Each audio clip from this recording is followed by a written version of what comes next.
That first one goes to Secretary Clinton because you started out the last one to the audience. If he wants to start, he can start. Go ahead, Hillary. No, go ahead, Donald. No, I'm a gentleman, Hillary. Go ahead. Secretary Clinton?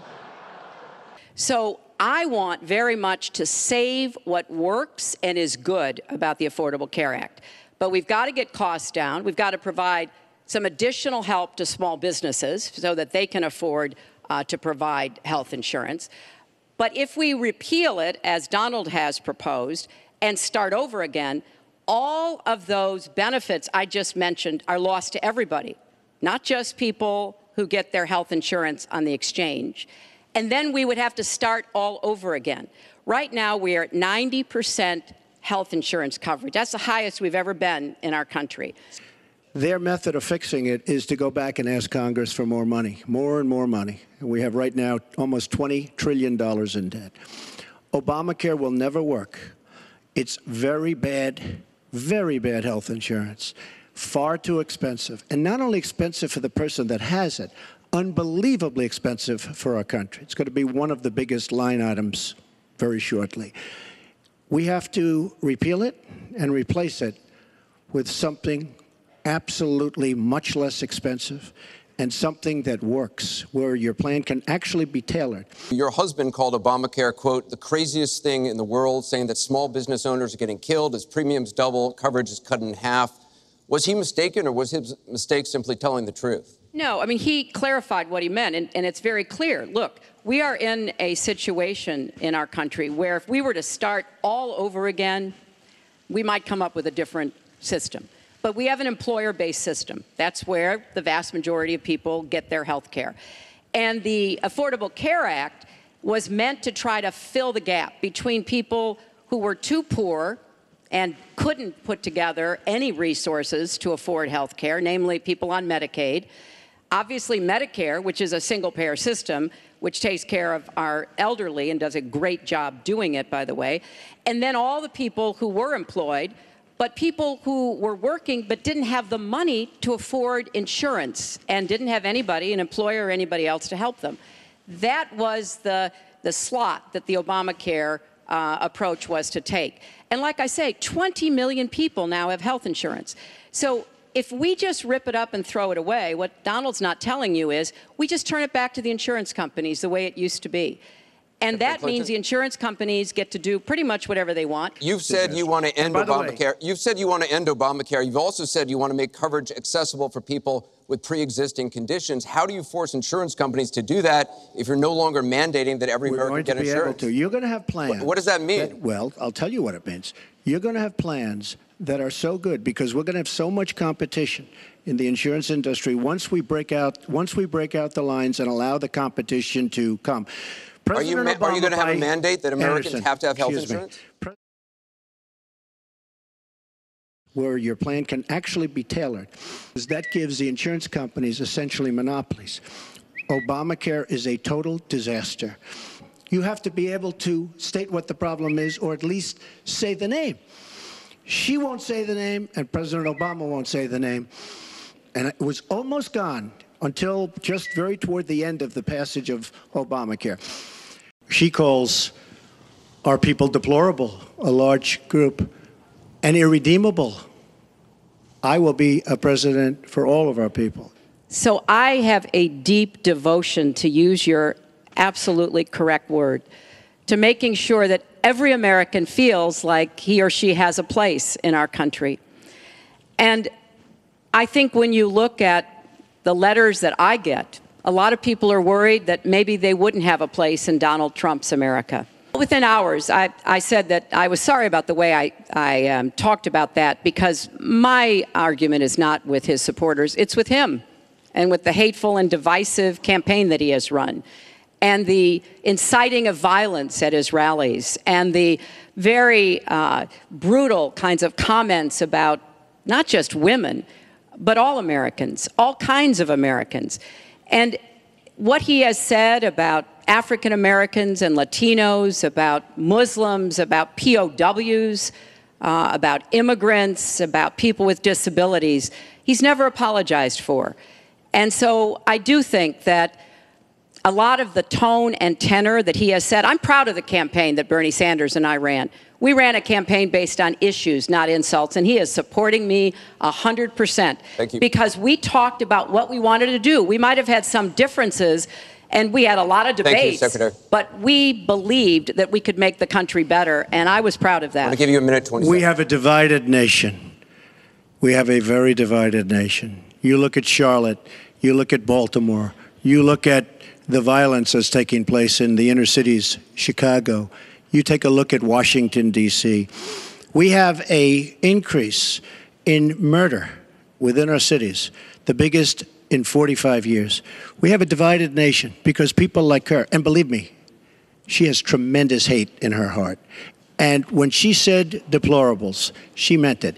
And when she said irredeemable, they're irredeemable. You didn't mention that. But when she said they're irredeemable, to me, that might have been even worse.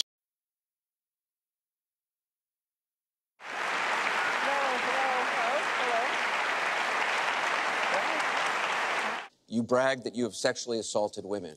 Do you understand that? No, I didn't say that at all. I don't think you understood what was said. This was locker room talk. I'm not proud of it. I apologize to my family. I apologize to the American people. Certainly, I'm not proud of it. Just for the record, though, are you saying that what you said on that bus 11 years ago, that you did not actually kiss women without consent or grope women without consent? I have great respect for women. Nobody has more respect for women than I do. So for the record, you're saying you never did that? I said things that, frankly, you hear these things are said. And I was embarrassed by it, but I have tremendous respect for women. Have you ever done those things? Women have respect for me. I said starting back in June that he was not fit to be president and commander-in-chief. I am a person who has great respect for people, for my family, for the people of this country, and certainly I'm not proud of it. But that was something that happened. If you look at Bill Clinton, far worse, minor words, and his was action. His was what he's done to women. There's never been anybody in the history of politics in this nation. And I'll tell you what, I didn't think I'd say this, but I'm going to say it. And I hate to say it. But if I win, I am going to instruct my Attorney General to get a special prosecutor to look into your situation, because there has never been so many lies, so much deception. It's just awfully good that someone with the temperament of Donald Trump is not in charge of the law in our country. Yeah, because you'd be in jail. Secretary Clinton. That first one goes to Secretary Clinton because you started out the last one to the audience. If he wants to start, he can start. Go ahead, Hillary. No, go ahead, Donald. No, I'm a gentleman, Hillary. Go ahead. Secretary Clinton? And we have to be sure that Muslims come in and report when they see something going on. Unfortunately, there's been a lot of very divisive, dark things said about Muslims. I intend to defeat ISIS, to do so in a coalition with majority Muslim nations. Right now, a lot of those nations are hearing what Donald says and wondering, why should we cooperate with the Americans? We are not at war with Islam. And it is a mistake, and it plays into the hands of the terrorists to act as though we are. And she said things, WikiLeaks, that just came out. And she lied. Now she's blaming the lie on the late, great Abraham Lincoln. That's one that I haven't. Okay, Honest Abe. Honest Abe never lied. That's the good thing. That's the big difference between Abraham Lincoln and you. That's a big, big difference. What specific tax provisions will you change to ensure the wealthiest Americans pay their fair share of taxes? Well, everything you've heard just now from Donald is not true. I'm sorry I have to keep saying this. It is sort of amusing to hear somebody who hasn't paid federal income taxes in maybe 20 years talking about what he's going to do, but I'll tell you what he's going to do. His plan will give the wealthy and corporations the biggest tax cuts they've ever had, more than the Bush tax cuts by at least a factor of 2. Donald always takes care of Donald and people like Donald, and this would be a massive gift. And indeed, the way that he talks about his tax cuts would end up raising taxes on middle-class families, millions of middle-class families. And yes, when I was a senator, I did vote to close corporate loopholes. I voted to close I think one of the loopholes he took advantage of when he claimed $1 billion loss that enabled him to avoid paying taxes. I want to give the chance to respond. Sure. I just want to tell our viewers what she's referring to. In the last month, taxes were the #1 issue on Facebook for the first time in the campaign. The New York Times published 3 pages of your 1995 tax returns. They show you claimed a $916 million loss, which means you could have avoided paying personal federal income taxes for years. You've said you pay state taxes, employee taxes, real estate taxes, property taxes. You have not answered, though, a simple question. Did you use that $916 million loss to avoid paying personal federal income taxes for years? Of course I do. Of course I do. And so do all of her donors, or most of her donors. I know many of her donors. Her donors took massive tax write-offs. So have you not paid personal federal income taxes? A lot of my write-off was depreciation and other things that Hillary, as a senator, allowed. And she'll always allow it because the people that give her all this money, they want it. That's why. See, I understand the tax code better than anybody that's ever run for president.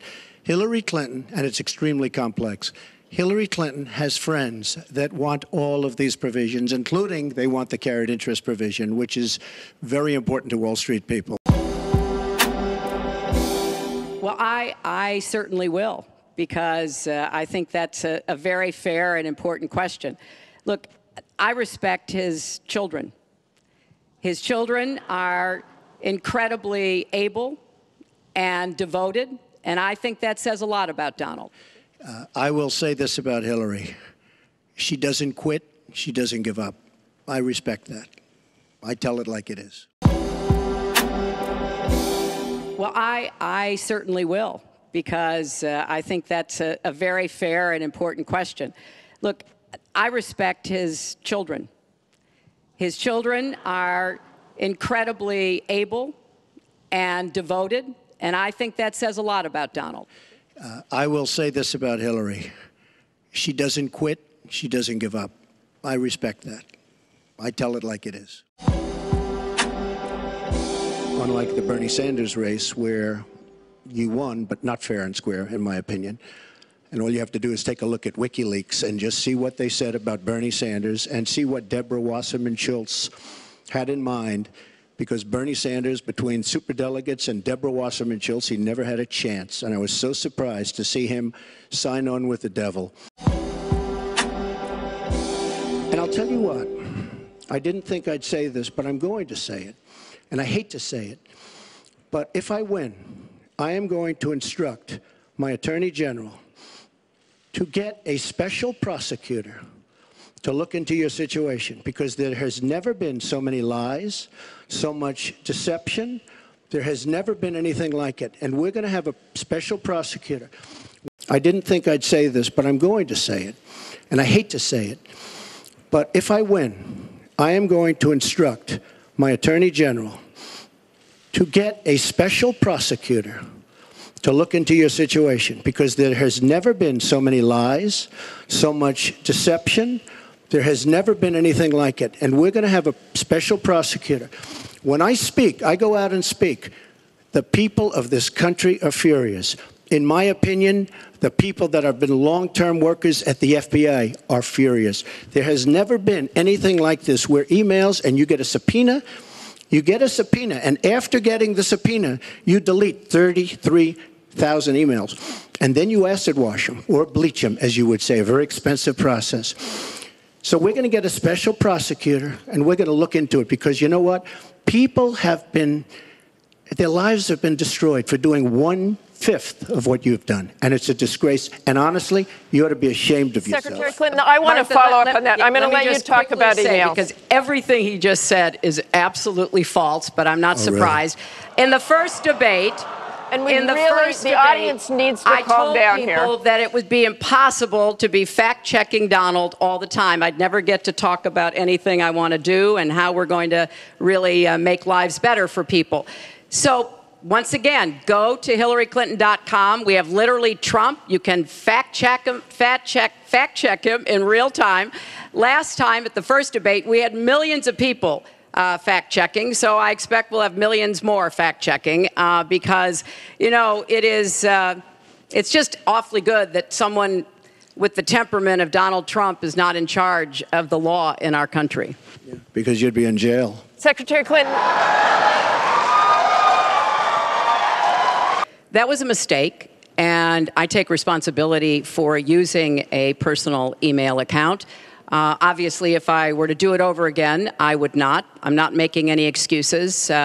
It was a mistake, and I am very sorry about that. But I think it's also important to point out where there are some misleading accusations from critics and others.